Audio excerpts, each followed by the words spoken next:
So I'm kind of slacking on intros. I don't have one in my kitchen. We are yet again on my patio on my porch. I don't know what happened. I just decided not to do intros anymore. We are doing 2 of my absolute favorite brownie recipes. I'm so proud of these. I have been trying it out for ages. You have no idea. But I'm going to do a theme called Sweet Saturdays, I believe, and we're going to get started with it today, even though it's posting on Sunday because it's 4th of July weekend. I have family and friends coming into town, and I'm a little bit busy. I do live on a lake. We got some pedalboards behind me, and we have all kinds of projects. Come on, focus! It's not going to focus for me. It's just going to be washed out because that's how it goes. Anyways, if you haven't already, please subscribe and join us below. Let me know what you guys want to see next, and if you like this series, give me a thumbs up. See you guys soon. Bye. Let's get going. Let's do this. I call these traditional brownies because they are simple. There's not as much going on with these as the second recipe, meaning that it's not going to be like a super fudge, super chocolatey, super rich brownie. It's just a traditional chocolate, scrumptious still, brownie. Now, as you can see with this, we're just going to mix in the dry ingredients first, and then I like to scramble the eggs separately. I just feel like it mixes a little bit better, and it takes a few moments, and it's really, really simple. And then you add the rest of the wet ingredients as you go, just a little bit of vanilla. We're going to use some really cool substitutions so that we keep this keto, paleo, gluten-free, you know, all the good stuff that it normally is. The recipe will be provided below, and it'll link you to my website. You mix it up into this ooey gooey little concoction, and then I call this the Mimi trick, if I had a title for it. Anyways, take a paper towel, wipe some coconut oil onto it, and you can really control how much oil gets into these little tiny mini pans. And it is my favorite way to utilize like actually greasing a tin, and I never have anything burned to it. It's just the best thing ever. Now, as you can see, I'm kind of just using my fingers. You can use a spoon, you can use a special like tool to get the right amount out. I just kind of eyeball it, and I try to make sure there's nothing on the center so nothing gets burnt there, and then I put it in the oven. Guess the recipe will be provided below. Okay, so now we're gonna do the fudge brownies, which I'm super, super excited about. And this has a different kind of base. We're actually gonna use some coconut flour instead of regular flour, and then we're gonna add some sugar and some salt. I love like that salty, sweet, chocolatey deliciousness. I should have used a tool to get that out of there, but no, I'd rather just use my fingers and do it that way, you know what I'm saying? And then we're gonna mix up the dry ingredients the same just as we did with the last ones. Again, the second recipe will be provided below. And I like to get the little chunks out just to make sure that it's dispersed evenly.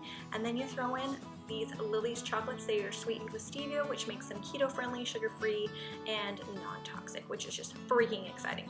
Okay, now as you can see, we're gonna add in the good parts, the chocolate powder, da-da-da-da, and then some cinnamon just to kind of keep it that, I don't even know how to explain why you need cinnamon. You just do, just trust me. Mix it up really nice.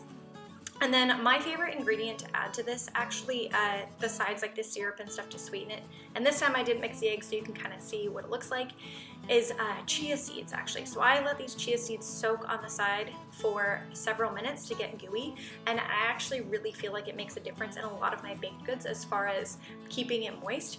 I know in a lot of recipes they use like applesauce or different things like that, and since I don't eat anything with that kind of sugar, there's a lot of sugar or fructose in fruit items, I use this, and I find it keeps my baking items really, really moist. Now, baking's never been my strong suit, so that was something that was really, really hard for me to kind of figure out. So I really recommend you try that out and let me know what you think. Now, as you can see, again, I'm doing this a little differently. Instead of using Mimi's method, I am using Mimi's my grandma, by the way, who was freaking awesome. Anyways, so we're gonna actually just like put the butter directly onto it. I just kind of wanted to see if there was a difference. I would say I actually preferred the coconut flour for this. I mean, the coconut, oh goodness gracious. Just continuing on, the coconut oil. And then I used a spoon, again, just to show you the difference between the, you know, tool method versus the finger method. You know what I'm saying? I really felt like it wasn't necessary to use a spoon. I'm all about the least amount of dishes possible at the end of all this. And yeah, you're gonna put those suckers in the oven, you're gonna let it do their thing, you're gonna enjoy the aroma of your house-fine delicious brownies, make yourself a cup of tea, and then you're gonna pull it out and they're gonna look exactly the same. They don't fluff like other ones do, and don't mind that tortilla. I have a tortilla recipe coming soon. I was just multitasking like I often do in the kitchen. But yeah, they don't fluff because they don't have the gluten and the other bad things that make you sick and cause inflammation in your gut. But they, I swear to you, they taste really good, and when you bite into them, they're awesome. Also, real talk. I don't know what the deal is with me, but like I don't like to record the ending of like my recipes because I'm so busy eating them. Like I am dead serious. Like, those brownies were gone like this. My roommates ate them. My brother ate them. Like, James ate them. Like, they were gone. I didn't have time to, like, get good lighting and get a good photo, because if you've ever tried to take, like, a picture of your food just, like, chilling in your kitchen, it's, like, yellow and grainy and gross. So anyways, that is why I don't have photos of my food. I promise you I'm working on it. I'm learning about photography, and thanks for hanging out with me for the end part of this video. If you have enjoyed this, it really takes a lot of effort for me to make these videos, and I really would like to know if you want to see more, if you want to see more dessert treats, items like this, and then if you made it all the way to the end of this video, I have a special treat. He's real squirmy, so I don't know if I'll do this, but this is Nibbler. Hi, sweetie. If you've been with me for a long time, you know that Nibbler is like an OG. He was our foster kitty, and we thought that he had died in the floods during Hurricane Harvey.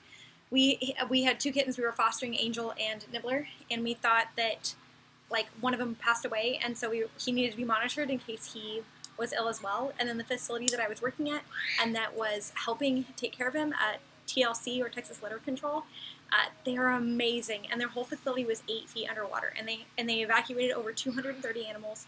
He was kept alive, and they contacted me a year later, let me know he'd been adopted. And I had kind of fallen in love with him, and we really wanted to take him home. And we're like, you know what, it's not meant to be. Like, he's with somebody else right now. And at the end of it, he was adopted out, and the lady said he was too curious and trying to leave his house, and she was worried about him. And so we're like, pick me. We took him back, and now we have 5 animals. And Nibbler is our special little baby.